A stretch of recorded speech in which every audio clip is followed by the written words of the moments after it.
Mrs. Mariashi Groner is the co-director of Loubavitch of North Carolina and director of the Charlotte Jewish Day School.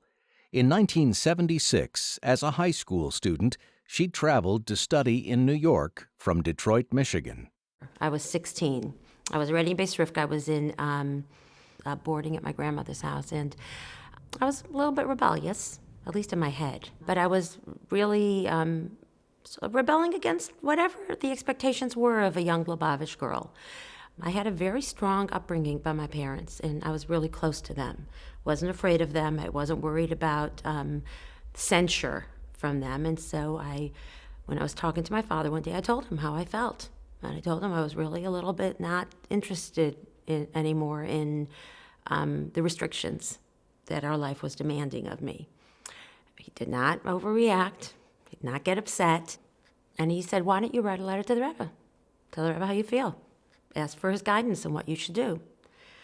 And I got a fairly lengthy answer. And when I got it, my father recommended that I write a report to the Rebbe every Friday to report to the Rebbe how I was doing.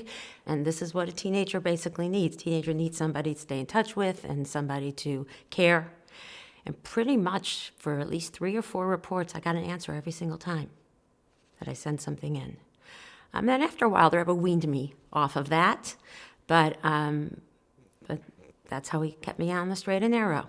So the answer was, Amnam eina yadas she'etzel kol echad ve'echad yeshnai yetzer hara hamishtadel levalvala b'chol eifanim ha'efsharim ?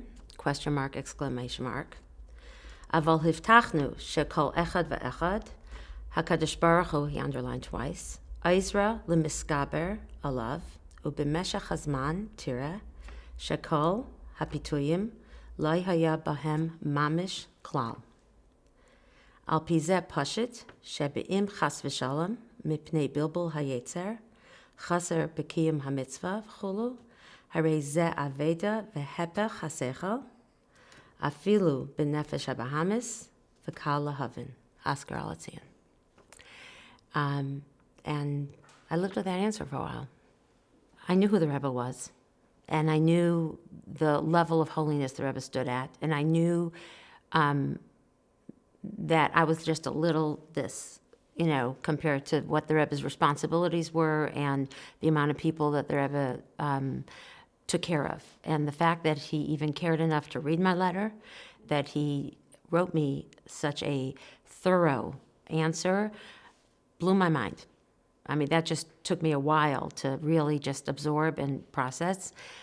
And just because of that right there, I felt I owed him to really try to absorb that and see if that makes a difference to me. Just that, right there. He sent me a very loud message. He didn't tell me anything new, but we all know that when you hear it from the Rebbe in a sikha or in anything and you hear it again from his mouth, it takes root. So that's what it was.